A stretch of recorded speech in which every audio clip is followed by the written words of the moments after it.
together to discuss today the prospects of combining a few industries, the main industries which are dealing with the mass segment and very well digitalized. These are telecoms and banks, and telecoms and banks are united apart from joint projects, also joint participation in startups of different matter, which should bring us new business areas. We have quite an interesting discussion in front of us today, and I asked colleagues to organize it in a free and informal format. We will have not many slogans now. We are able to ask questions, make discussion, and my role is not very large. I'm gonna set a framework, for the discussion, and then we will take a free microphone. We will ask questions and discuss these questions from the audience. Let me introduce to you our colleagues. Artem Yamanov, Tinkoff Bank Vice President, Board Member. As far as I know, Artem is heading the business development. Well, you promoted me a little bit, but it's okay. You have big prospects. Dmitry, Kalayev, Accelerator 3E. He will give us the stance from the fields on behalf of startups and the guys who help startups to work with things, corporations. Dmitry, Evgeny Ievlev, heading MegaFon digital banking department. And colleagues, Natalia Degtyareva, head of VTB Corporate Accelerator, and she will share with us her experience of building up the whole funnel. Sergey Berestovoy, Deputy Chairman of the Board, Rostelecom, supervising and heading areas in new digital project, and Damir Battulin, Alfa-Bank, responsible for digital products. And myself, Aivazov, Rostelecom, Business Development Vice President. I'm responsible for all external and internal development projects, starting from startups and ending up with mergers and acquisitions and joint ventures. Let us begin with Artem. Artem, some time ago, Tinkoff Bank was a start bank. It began to work as a start bank. Now it's a big and a successful company. So what were the changes in your area? Have you changed your external interaction in terms of development of new initiatives? How do you work with startups, and in which area do you see partnership with telecoms? Thank you. It was a very big and voluminous question. Of course, Tinkoff Bank emerged and was established as a simple company. We had only one channel, only one product. We were engaged in direct mail. We sent out invitations to people who opened credit cards. And the changes started to happen about 7 years ago when we started to migrate to the internet first. We began to be a financial e-commerce platform. Then we started to build a lot of banking products, non-banking products, a lot of verticals.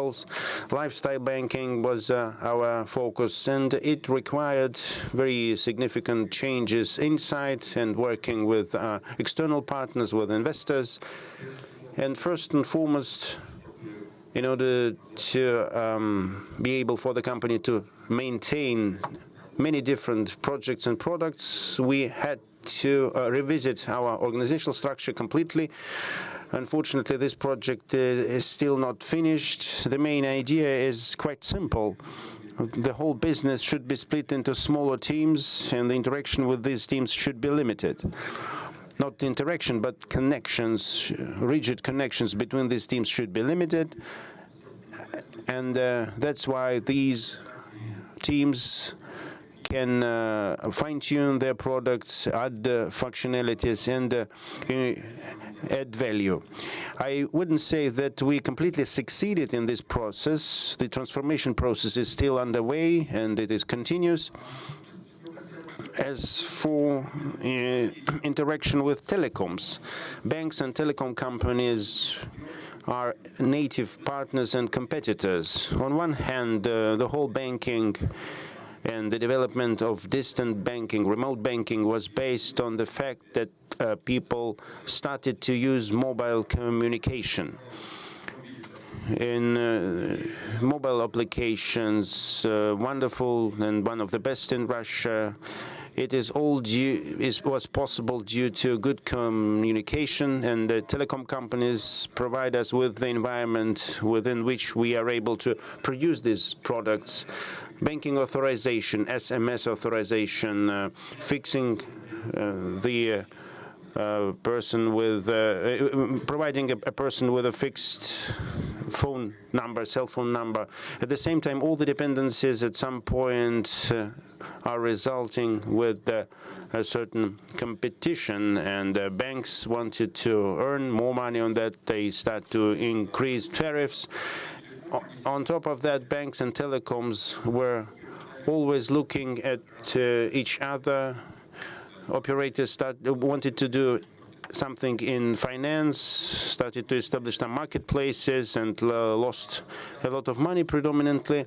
Now we see a reverse trend. Banks try to do something in the domain of telecoms because the cell communication is not growing so fast, 2 to 3% approximately. We do not take your Tele2 company, but in general, and on average for the market, it is not very high growth. And there are new opportunities for niche players. In particular, Rostelecom promoted this initiative, and banks started to launch own operators. And we hope that it will be possible not just to create another virtual operator, but understand better what products and services will be started.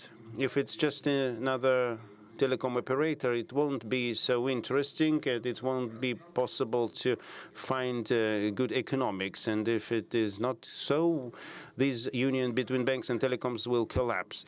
Well, I hope something will happen, something will be really successful in this field, and we will try and see. Artem described us the situation quite extensively, and I want to ask what is the position of the company helping to work with startups, to telecom companies and banks? What areas of the development can you see? What are opportunities still to be tapped? What is your market view at telecoms and markets? Just a few words about us. We are venture investors. We have around 400 companies in our portfolio, and a couple of dozens of them are in the area of financial technologies. And here we have a disputable question. What can we consider financial technologies and what not? For example, now, for VTB Bank, we create now a certification program, and 20 companies in the list of pilots, and Natalia will tell more about it. If we take a look at these companies, fintech, it's a big question whether it's a fintech or not. So voice robots is present in all industries now, in telecom, in banks, and other industries. It starts to emerge in our life more actively, and it seems that such disruptive technologies and reaching us now, they have influence on the whole industry. The voice recognition quality is now on a quite good level, and now everything thinks what can be done with this technology. Is it possible to hire employees? Is it possible to improve collection, increase sales? And we just discussed it, how to use biometrics when fraudsters try to imitate every person. And it turns out that every business is looking at the new technology and perceives it, on one hand, as a danger, and on the other hand, as a potential. For example, voice robot. Why we need 100 or 1,000 people spending our processor time? The issue is about the speed of monitoring. Not every player is ready to take products and embed them. Somebody tries to implement them on their own. Someone is searching for these products in the market. And when a startup emerges, it's not quite clear, in a good sense of the word, whether it's telecom, bank, or retail, because at the same time, this startup starts to work in all areas. And a conflict for a startup is evident when telecoms and banks fight for a startup. Well, and I believe it is a growing trend now. Just a few examples. For example, in our portfolio, we have PinPay startup for crediting and e-commerce. When a parcel is going to some region, on one hand, it's a pure financial activity. Crediting, on the other hand, it is infrastructure, supporting the delivery service of Russian mail. And we have two players who can use it as a complementary business to expand their area of activity. In my opinion, if we take a look from the point of view of banks and telecoms, we see the story that the game is losing the rules, less and less stable rules there. Monitoring is constantly needed, and how these changes are influencing. If we take a look at startups, the players become more friendly now. The half of the participants here have so-called a fast track. When a startup comes to a big company, just 2 months ago it was founded, it does not pass all the contractual procedure, and it immediately is on the pilot list. And if banks and telecoms can see the profit, they can scale it out. This is one half, and the second half will think about it. And for the startup, they see quite a comfortable life from the point of view that they have a lot of options where they can quickly show the result and can understand whether it works out or not with a big player to build up financial relations. And maybe the second play, which is ahead of us, which was also discussed at the panel discussion from Sberbank, do we buy a lot or do we buy just a few things? That would be the next step to the desire not only to use technology, but to buy some core products. And this desire will grow. And here's a good field for competition when banks and telecoms will start to buy startups on their own and only pilot them. I think this is the picture which I see it from my side. Evgeny, you've heard what your colleagues just said, and a startup that turned into a big company, and your colleagues are closely working with startups, they invest in them.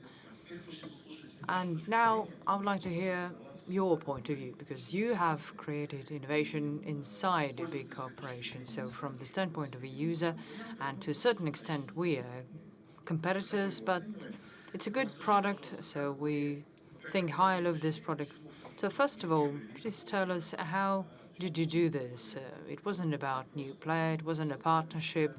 You have decided to create something inside your corporation, and it's a big segment in financial sector and many others. Yes, thank you very much.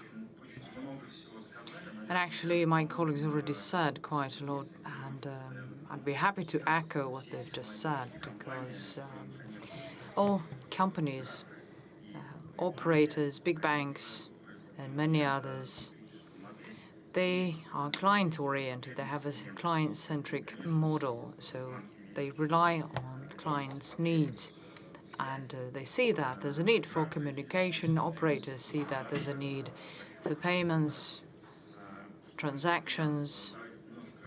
So as for us, a few words about us. We have MegaFon Bank project, and the key feature is that the bank card and the account is the same as the MegaFon number. I'm talking about MegaFon. So our strategy was as follows. We didn't want to take another financial institute and have an operator or work together. We decided to go for integration, and I think biggest effects are here, as we see it. Our clients, they use our cards, and it gives us some profit, some fees and interchanges. And LTV of our client is improving, works longer with operators, and he's more loyal and becoming more loyal. For example, you take NPS operators and NPS of our product, then our product, the NPS of our product is much better than operators' NPS. And hardly anyone that can recommend operators' NPS. So that's how we created this program. It was a high-level synergy. It wasn't a standalone structure. It was development of what we already had internally. Yes, thank you very much. And speaking about your project, it's an internal project. Does it mean that the bank is going to become part of your ecosystem? Or is it still going to be a standalone thing? It was a strategic decision, as I understand. Well, as for the system, MegaFon is totally for eco approach, and we have operators, we have major projects in media, MegaFon TV, travel projects, in e-com. We're doing quite a lot, and we do want to offer our clients something extraordinary, super terms and conditions, and make it part of our ecosystem. Whether it's going to be in the core of our system or not, well, looking at the market, we realize that at the moment, well, as I see it, it's impossible to become part of this core, because let's talk about people, right? Not too many people who work with just one bank.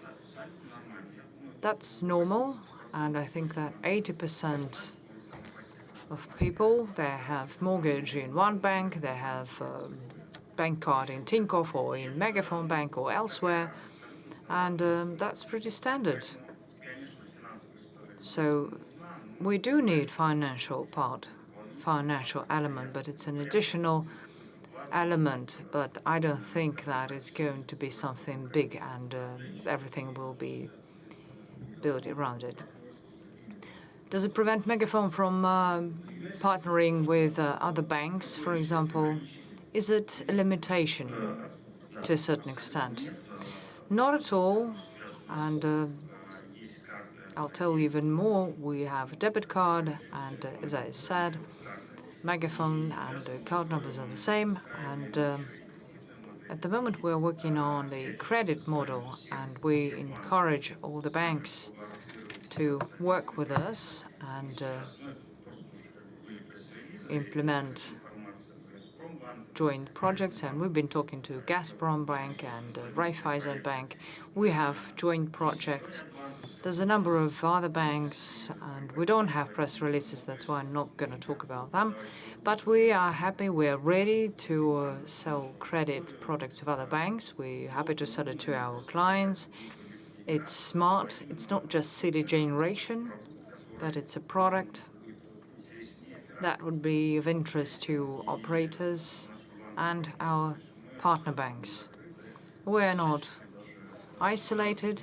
We're very open, and I think we're even more open than many other banks, because we are happy to take and work with their products. Thank you.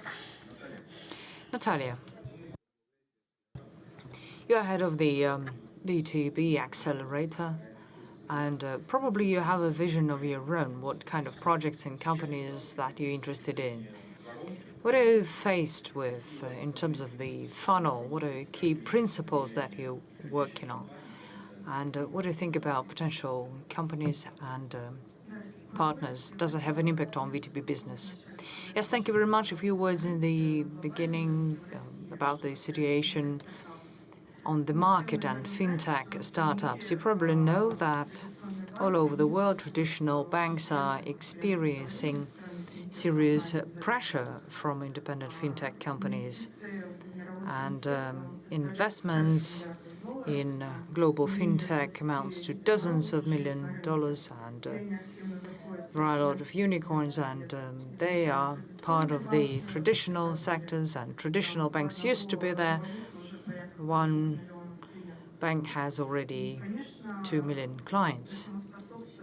And I think this is closely connected to investments and development of fintech startups, but that's globally. In Russia, the situation is a little different, and investments are slightly different, and venture market is developing at a pace slower than we wanted it to be developed. And if you compare it with global companies, we are a little behind. So fintech is not competing with banks, and it's not like that. And in the near future, taking into account the challenging investment climate, I don't think anything is going to change anytime soon. So startups can only work together with big banks, and that's what we see. And they're willingly coming to us, and they're looking for a partnership. In this sense, Russian big banks, they have an advantage from the standpoint of technology. There's no pressure, and startups do want to work. VTB has been working with startups for a number of years already, but this cooperation was not in line with the system. And actually, we presented our solutions, and sometimes it turned out to be a proper partnership and cooperation, but not always. It wasn't always the case. And sometimes it's really challenging to integrate a small company into a big company, because it's the way of thinking, it's different culture. And if startup wants to become a part of a big corporation, then they need to be really, really patient. And it's an open secret. Everything is quite complex in big corporations. So VTB had a thought that maybe we could create some kind of platform for startups and internal customers. So I'm talking about Accelerator. We've launched it last year for the first time, and preliminary results showed that it was possible to implement about 15 new projects. It was quite complex because banks had no idea why do we need to work with startups and integrators. Why do we need that? Because we have reliable vendors. Why do we need young people coming offering something that we have doubts about?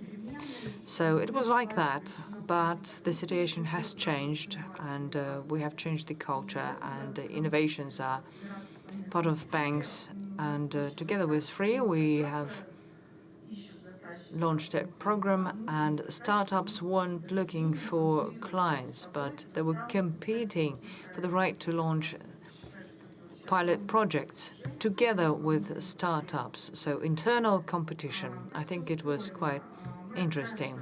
So how does it work? We select startups, then we use external experts and Frio. We use them this year. Then we do the internal due diligence, and then we show it to our business divisions. They choose best interesting projects, and then we take best of the best. We test them. We launch pilot projects, and we are trying to understand whether this technology is viable or not, and what potential business effect can we get thanks to this technology. And then best startups, if they manage to prove that there's a significant effect, we start to rule them out. So we have a partnership, and I think that we need to work with startups. We need to work with them as partners. It's better than acquiring companies, because startups, this is a completely different culture, and there are huge risks related to them being integrated into cooperation. First, they're going to struggle, and then they will become something similar to the corporation itself. But startups respond quickly to clients' needs. They create products promptly, and they really have high appetite for risks. So in this sense, for us, they are potential points for growth, and we can integrate them quite quickly in our products and processes and services. If you go the other way around, it takes more time, and the timeline will be completely different. I'm not sure if I responded to your question or not. Well, thank you, Natalia. That was a deep dive, but that was all very important, how you work with startups. And I wanted to say a few words about what you've just said. This difference in the market elements and what exists in Russia and in other countries, for example, the US, all of this tells us that startups are doomed, you can say, if they want to partner with big corporations, or if they want to become part of these big corporations. But being a venture investor, I noticed one interesting thing. If we look at the situation 10 or 15 years ago, when big corporations were only in the beginning of this path, digital transformation, they were acquiring technical companies, and these were big money. We're talking about billions, and corporations were acquiring people and technology. But 10 years later, they have transformed, and they now have significant IT competencies, and all those trendy words, Kanban, Agile, and many other terms are widely used right now in corporations.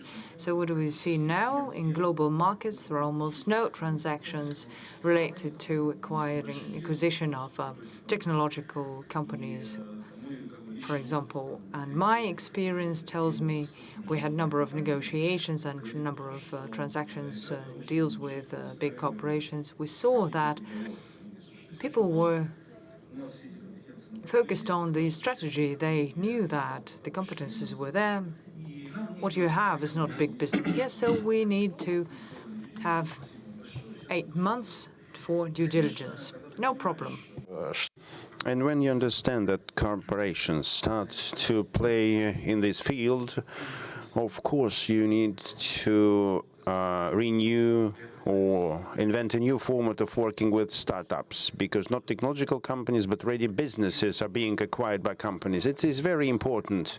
A lot of you in this panel have this experience, and we understand if we will look in the future, in 5 years or 3 years from now, when the big bulk of corporations, banks and telecoms will finish their transformation processes, we can see this importance of those partnership interactions with startups, which are developing accelerators and development institutes, when you can really you can really not to buy a company, but to build a common project with the company, common product with the company, build up a common business and add value. Thank you very much. Sergey, a question to you. Ruski Standard Bank is the founder of retail credit business. Then new technologies entered this market, and it's clear the market started to change. And how Ruski Standard Bank reacts to the challenges from the digital world? What thoughts you have? What plans of interaction with telecoms, with your colleagues, with your infrastructure colleagues, infrastructure projects? Alexander, thank you for your question and for the invitation to this roundtable and for the opportunity to share my experience and the experience of our bank here. As a matter of fact, it is really a pleasure to speak and to be part of this Finnopolis forum, because on one hand, this is a jubilee year for us. We are celebrating 20 years anniversary this year. On the other hand, we came not with empty hands to Finnopolis. We brought a few innovative solutions and services with our partners here, and I will tell you more about them in detail. The As for our place now in the world of financial technologies, we are still a classical retail bank. Yes, we do improve our banking services and products, but we do not plan to develop any complementary or adjacent businesses. Maybe there are two reasons to that. First, we need to keep the focus in the area you are working, if you are professional in this area. And the second reason, to a larger extent, regulatory and potential costs related to the development of such businesses as telecom and what Sberbank does. Sberbank can afford it from the point of view of their capitals, but if we take private banks, it is related to the fact that the bank cannot keep some activities on the balance, and as a result,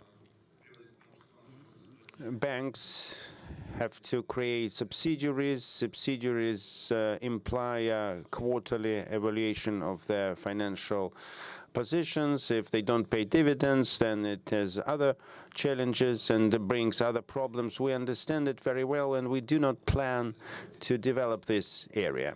But what are we doing here? We are cooperating, of course, with payment systems, practically with all payment systems, including such systems as Alipay, Apple Pay, WeChat, and this is a very significant part of our partnership program.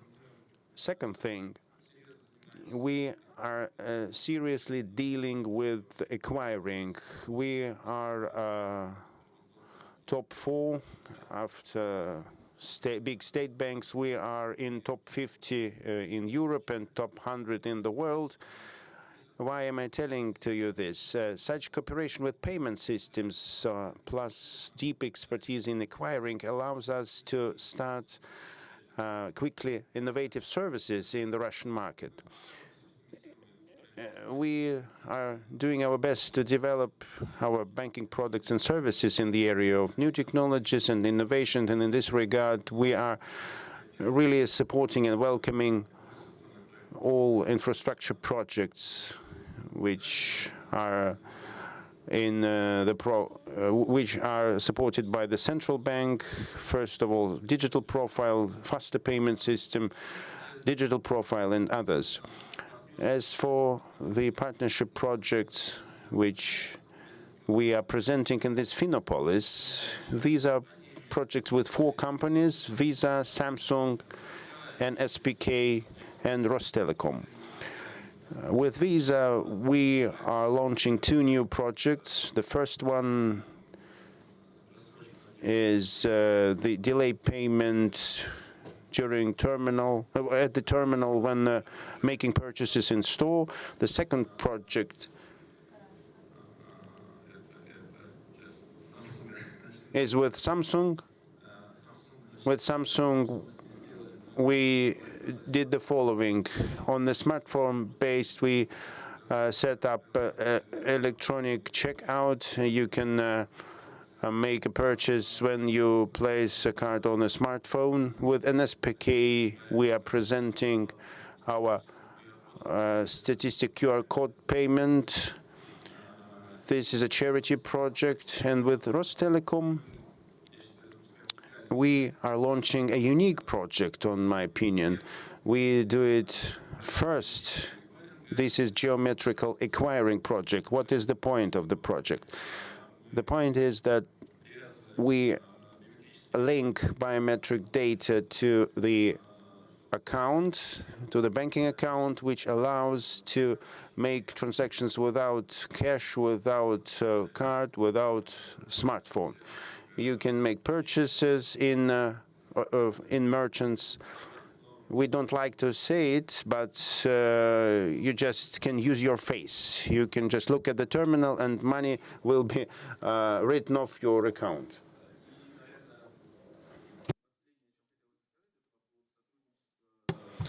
Next thing that I wanted to mention is about the cooperation between banks and telecoms. We do not believe in the model when banks create telecom operators, when telecom operators in turn go into banking business. We are supporting a partnership model.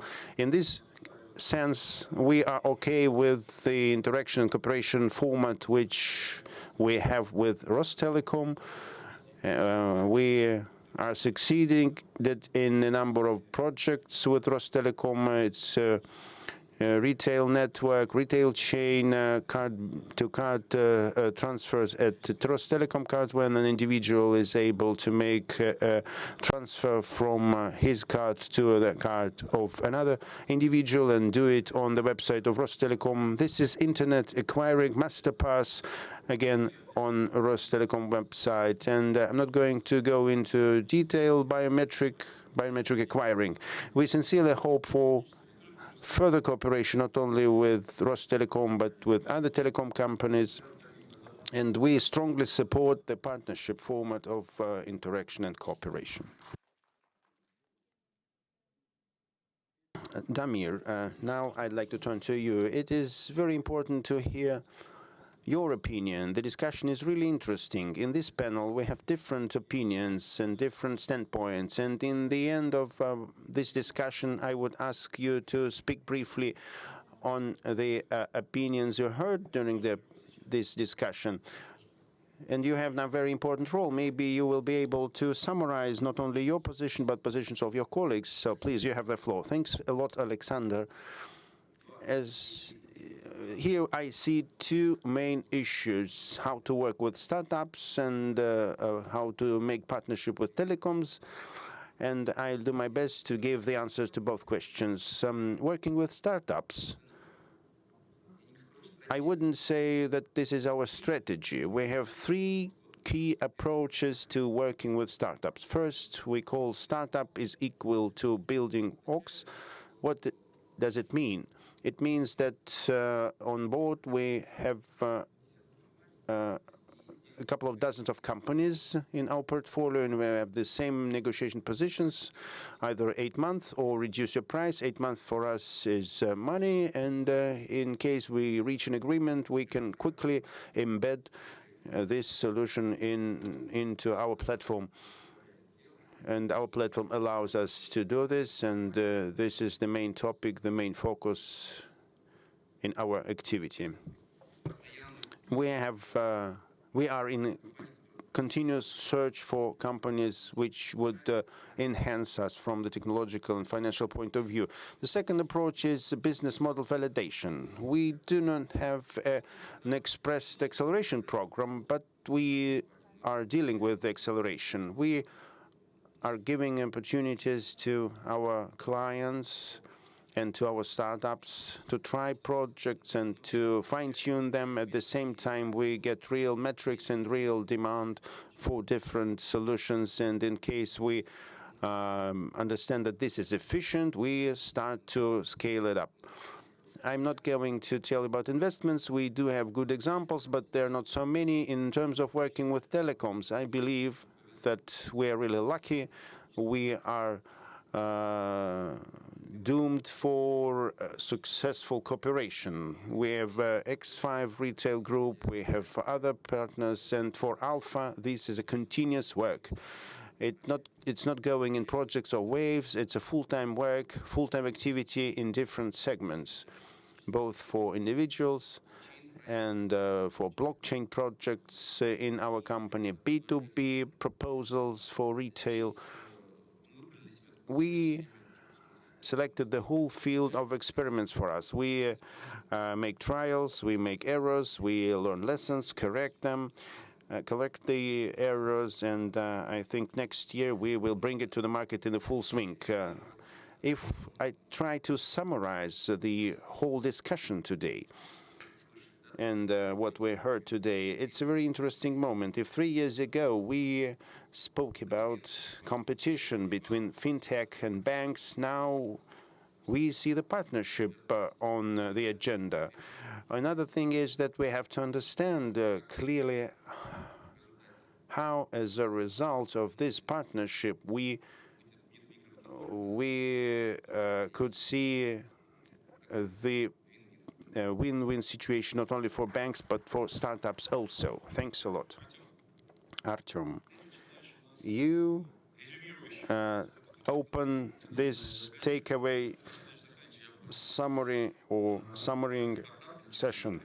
I didn't say a word about startups, by the way. I will supplement the discussion in this part.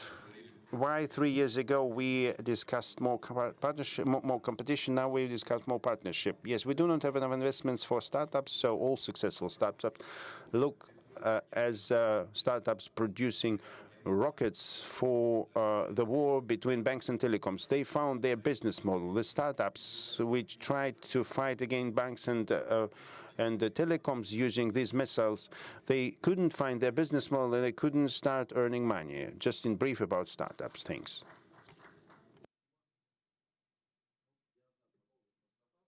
I will continue about startups.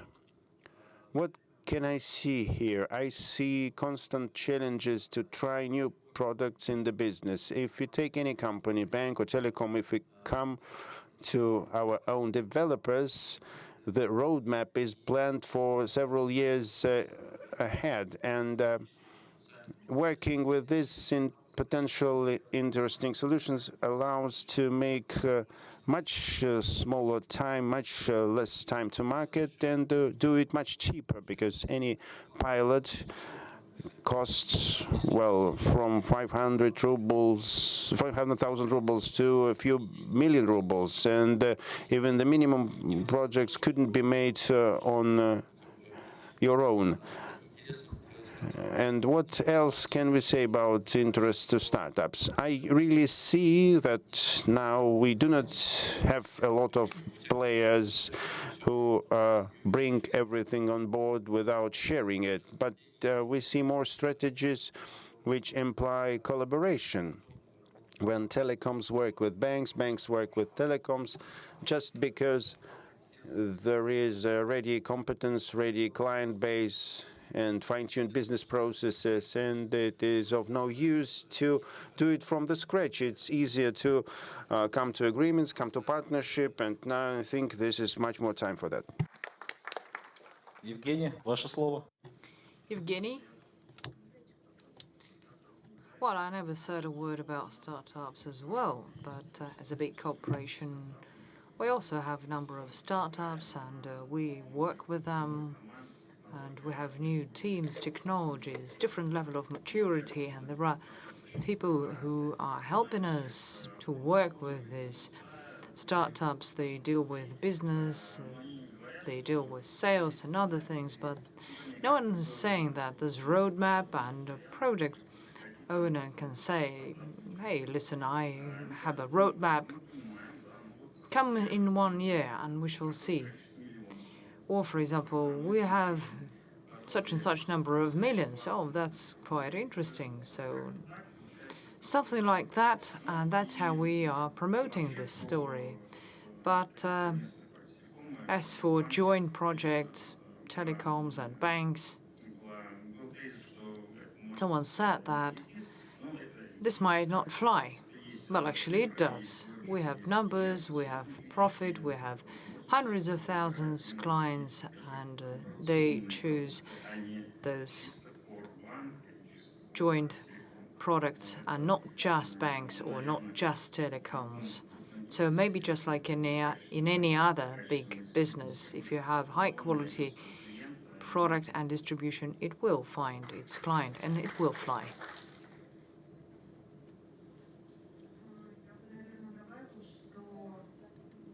I would like to add that perhaps in a few recent years, there's been a lot of changes. With startups, the situation has changed as well. And when just a couple of years ago, someone said that banks were interested in working with startups, startups were alarmed. They said, well, we saw that things were so complex and it was scary and not interesting. And Evgeny said that there's roadmap and there are plans, why do we need startups? But the situation is changing and it's great. because corporations have fast track working with startups. They're developing internal culture. And as I said, this year we had a huge breakthrough from standpoint of our divisions. So the approach has changed towards small startups.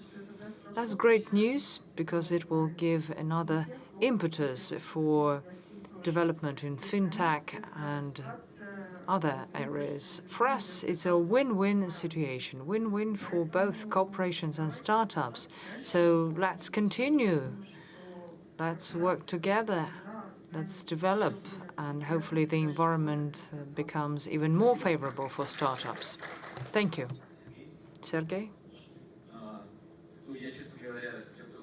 Honestly, I was getting ready for a more intense discussion, and I thought we'll have polar opinions, and I'm shocked. We have a consensus.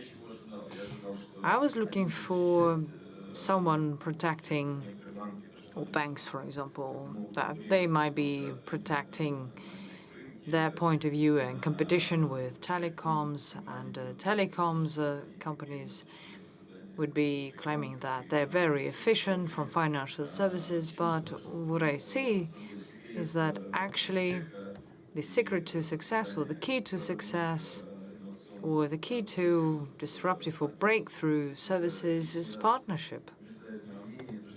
I think we're on the right path. Yes, we didn't have Sberbank, so maybe we could have had another discussion, but thank you very much. Damir? Well, today we're here to discuss a partnership between telecoms, banks, and startups. That's true. Okay, thank you. Few words in conclusion. If we have time, we'll have a Q&A session. But what we've heard today, there are three major strategies. Strategy number one, we know what to do.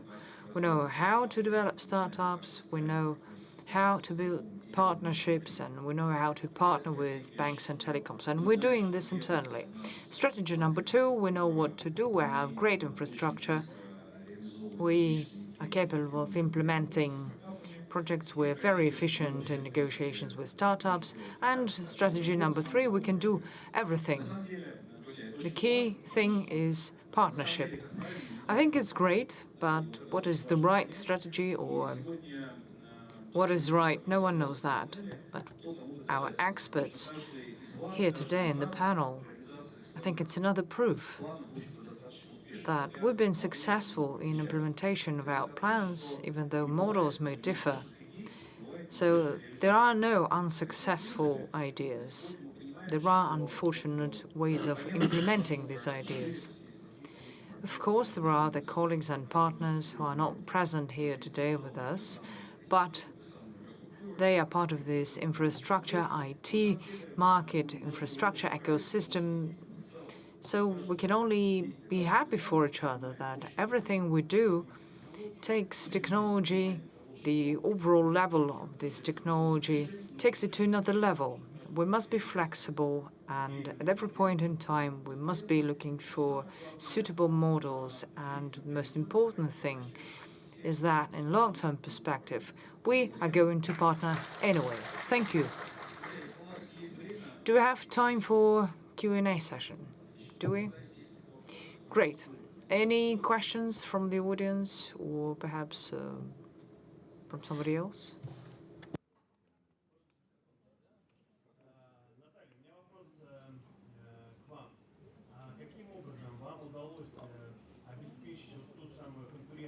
Unfortunately, there's no microphone, so the question is inaudible.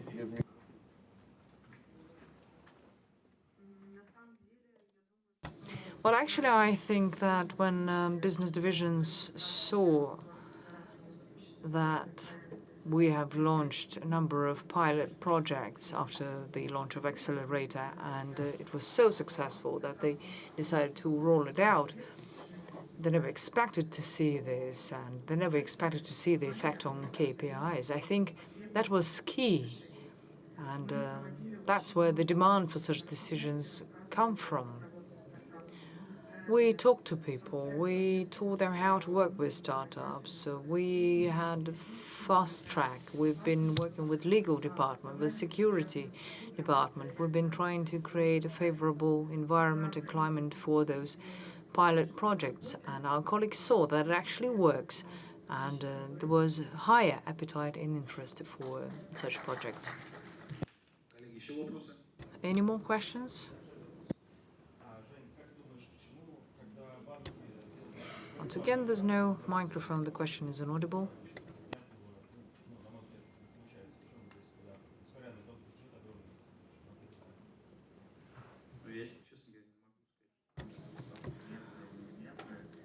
I'm not sure I can say whether it's like that or not, but our project, well, maybe just a couple percent from the profit of the operator, but I'm sure that any bank, they have their own telecommunication story, and they're getting at least or maximum 2% of profit, but it's about the future, and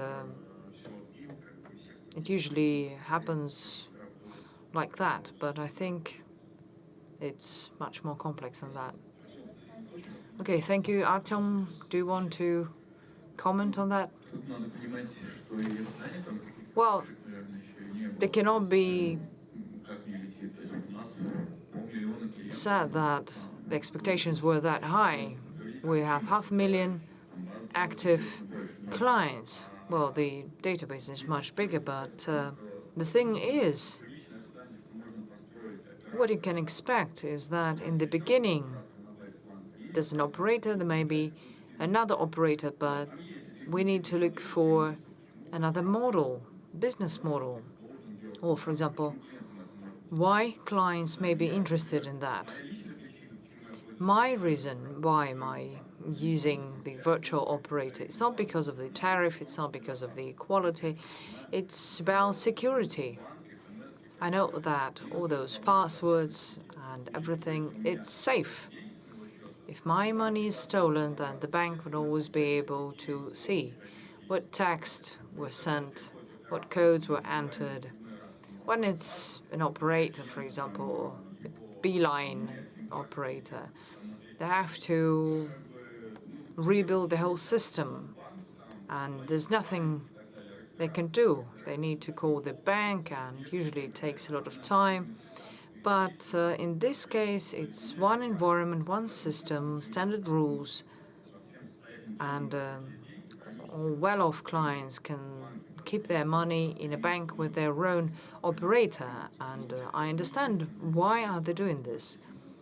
And I'm sure it's not the only marketing advantage that we are going to find. We talked to Sasha before this session. There must be additional value. It's not just about a fifth or sixth, seventh operator. The advantages are there.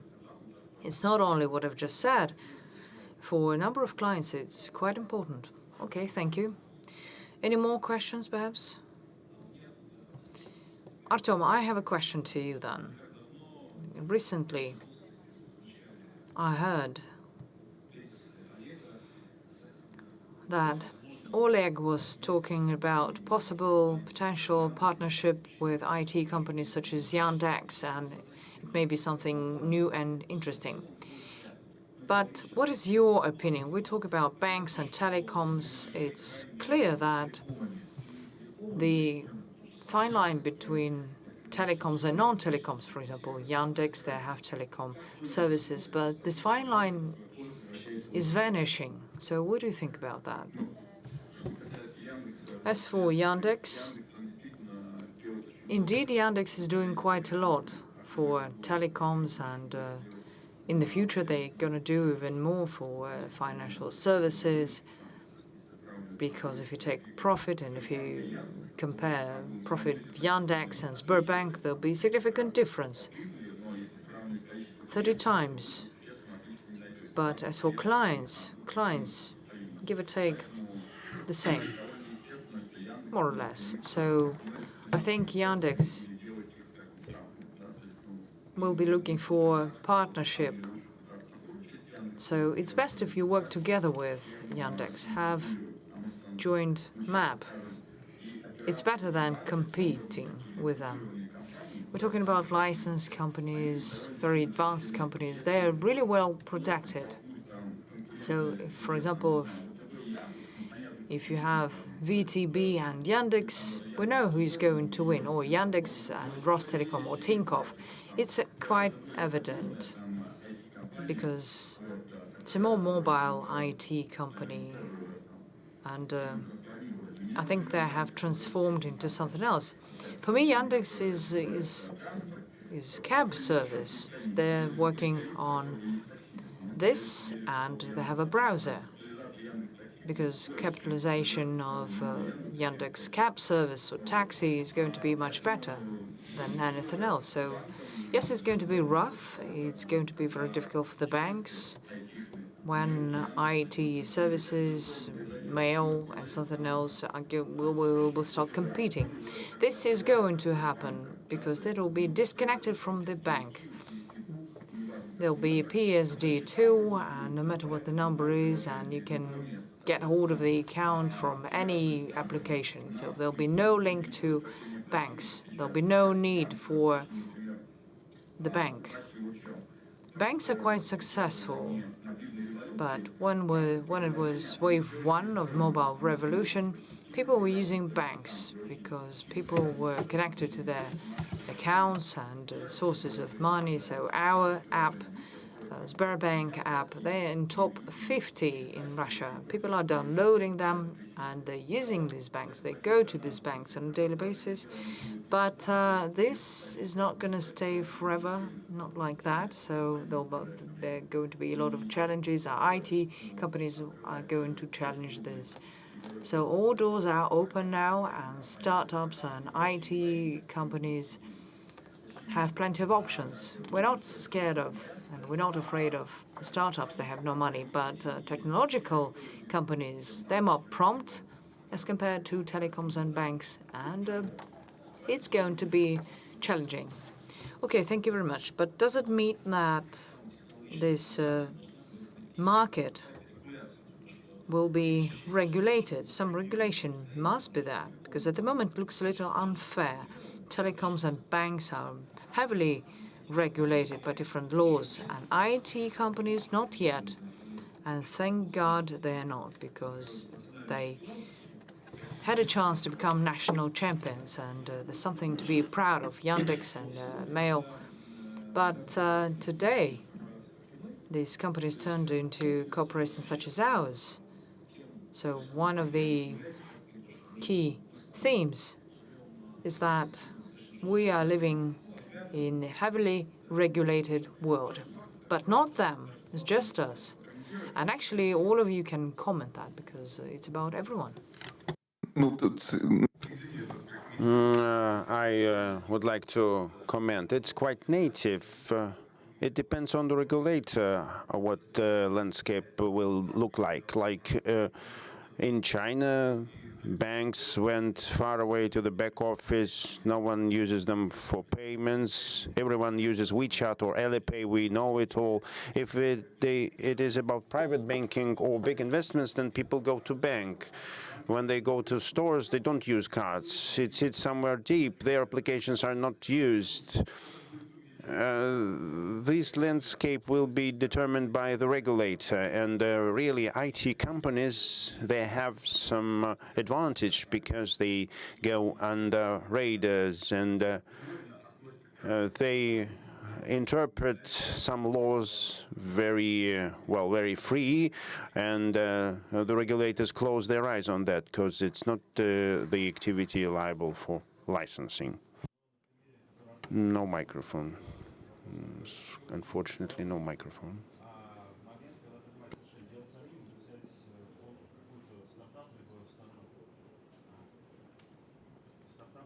A startup or a third-party company can integrate. For example, in Tinkoff, when there was a story with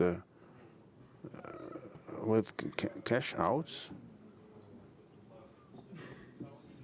that was the story in-house.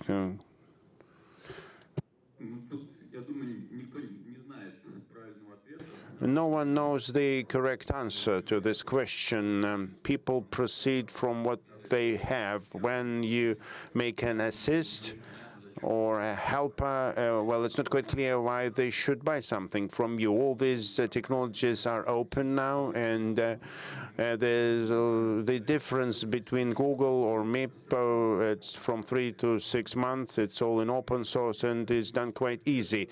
If you speak about investments in the ticket operator, you want to provide maximum content and maximum coverage, but you're not able to get it together in regions.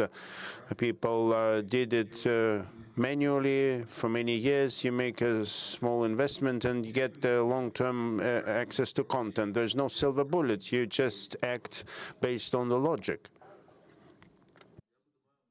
I would add two big changes for the decision-making. First decision, whether it's core or not, whether it's critical or a satellite service. Even if other banks would use it, let them do this. And in the first option, you get involved, and the second one, you just provide it. We can, with the cashier, we can make the subscription, but time to market should be considered. So every player should decide in which point it's high time to buy or leave it outside of the core business. I think that classic, when MVP is based on partnership, it means much less investment to test and try a hypothesis. If it really works and flies and turns to a real business, then you start some in-house development, modularized or everything in one go. Well, it is done by players. First, they make a partnership story and then make it a real core story for themselves with time. The colleagues, well, said everything on to this topic. It's very hard to add something. You should just look and check what services competitors have and the product which you plan to bring to market. If it's super competitive, in this case, you can lose a lot of time for internal developments, and you can lose the disruption. It's sometimes faster to take a ready-made product and start partnership. Well, I don't know what to add. I agree with Natalia, and I'd like to come back to the previous question about whether it's fair or not that telecoms and banks are being supervised, are under scrutiny of the regulator, and fintechs, they are treated as children. Well, and I didn't ask this question to myself before. Now I think that different regulations of banks or telecom companies, first and foremost, is conditioned by the risks which can emerge for individuals. Considering that there are a lot of clients or too many clients, it can lead to social tension. In the case of fintech, there are no such risks until fintechs become big companies and their activity starts to influence population. When these influence is evident, then we should think about it. Before that, they should enjoy their freedom to develop their technologies, to be able to sell these technologies, to close partnership with other big players. This is my thought about it. Answering to the question, should be common sense. That second thing, time to market and weather forecast concerning its viability for the horizon of 5 years.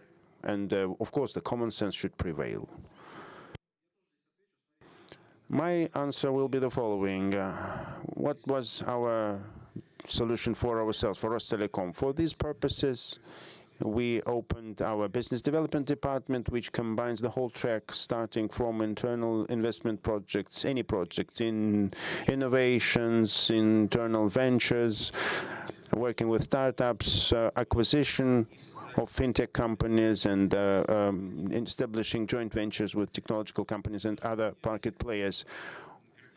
All these verticals and finding all these verticals under the umbrella of one department allows you to have a very flexible approach in deciding and opting for the way to go.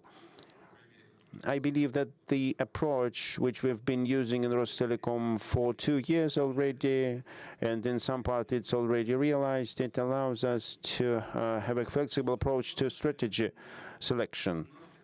The most important thing that we do not have any barriers to relocate an initiative or a startup from one vertical to another. Of course, there should be different lenses, different multipliers, but still, in general, we think we have general flexibility in developing new business areas. Thanks a lot for the wonderful question. I think we take one more question and then we wrap up.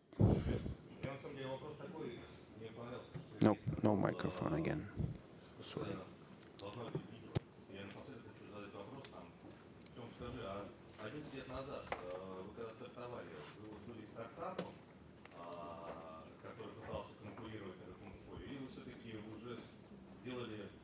Большую историю, которую вы считаете, что это станет большим банком, но в самом начале же это, наверное, был стартап.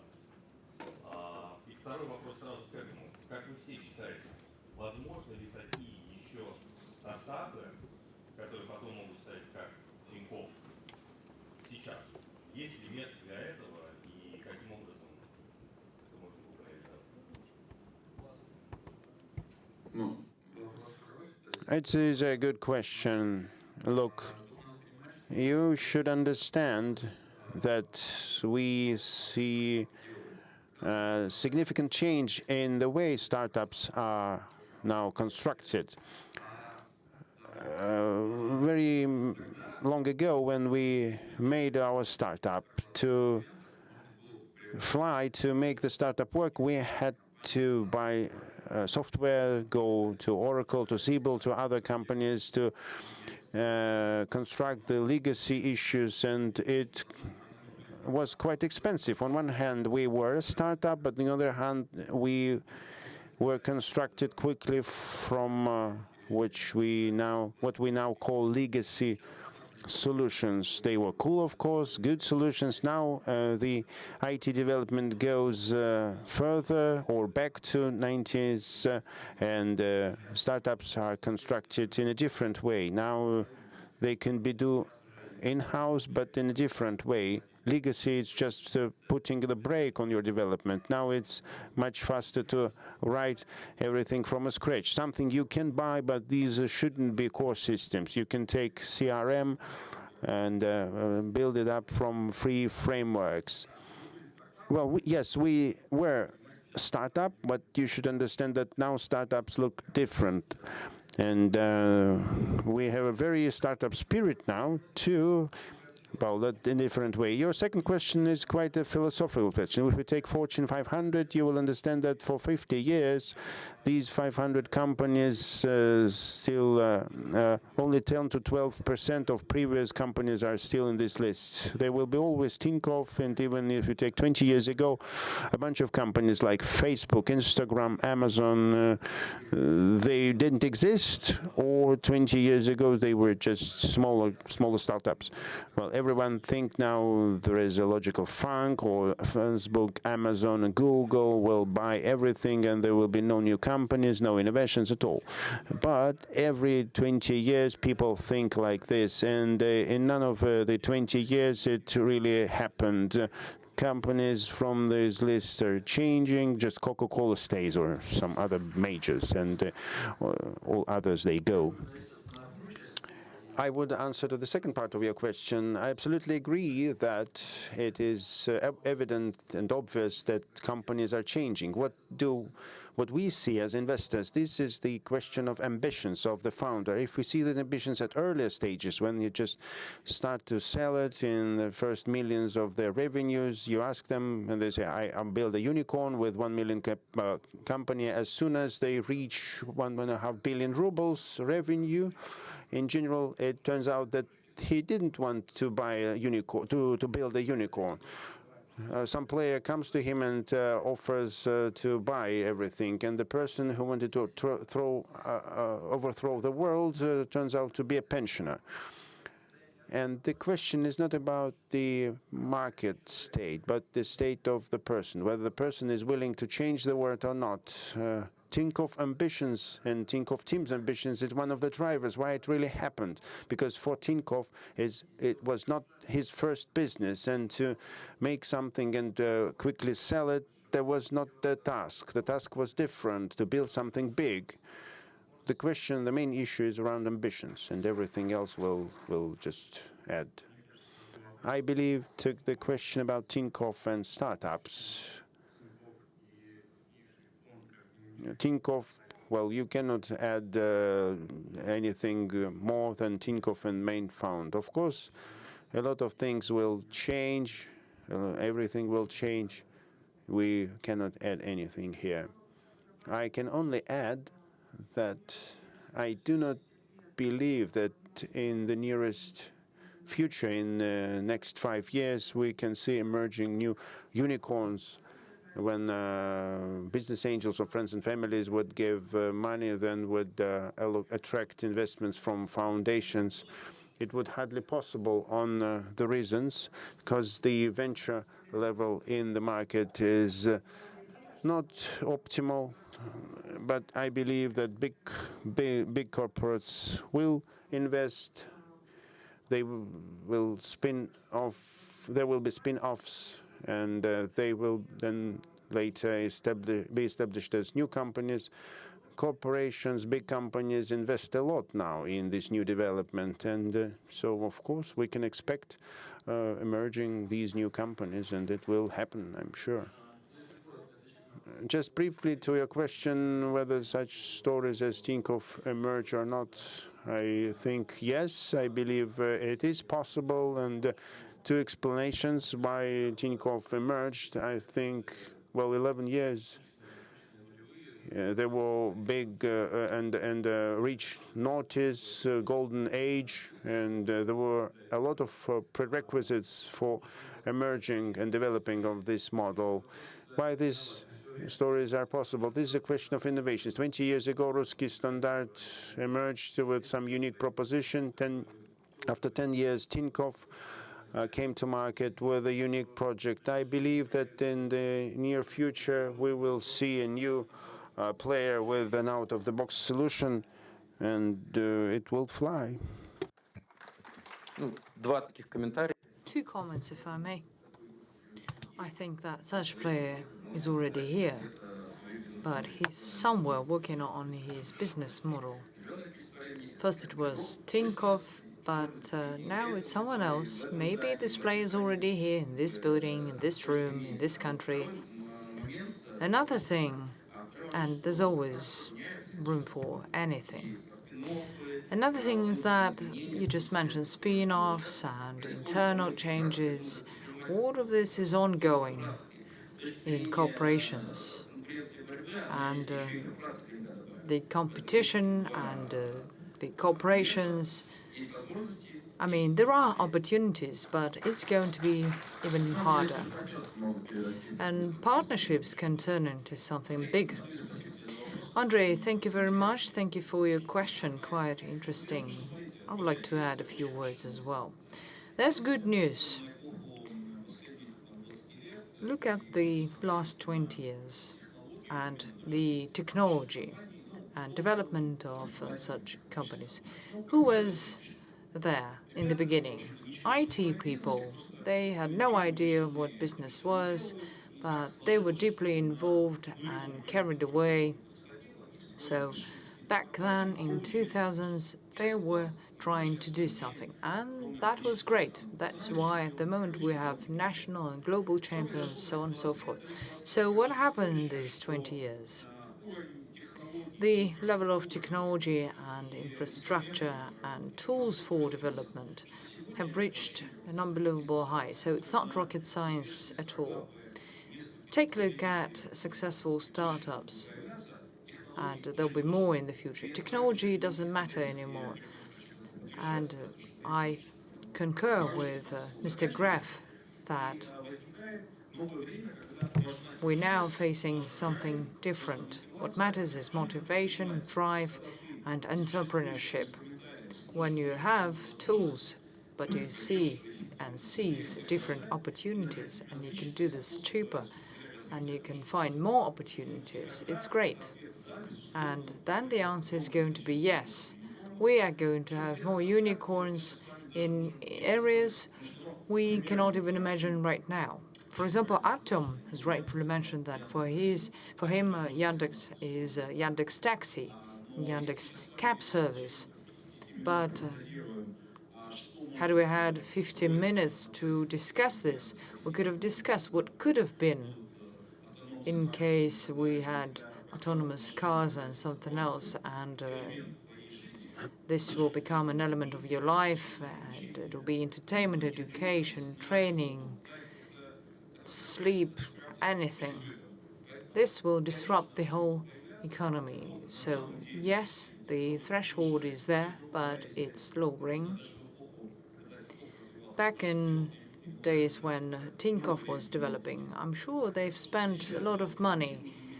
But now, to have proper PV, you have to have really serious architects. And in several months, you can do something proper and cheap.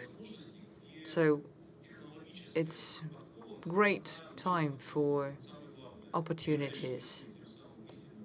So what matters is that whether you're a businessman or not, whether you have your own business or you work in a big corporation, what matters is whether you are prepared to work hard or not.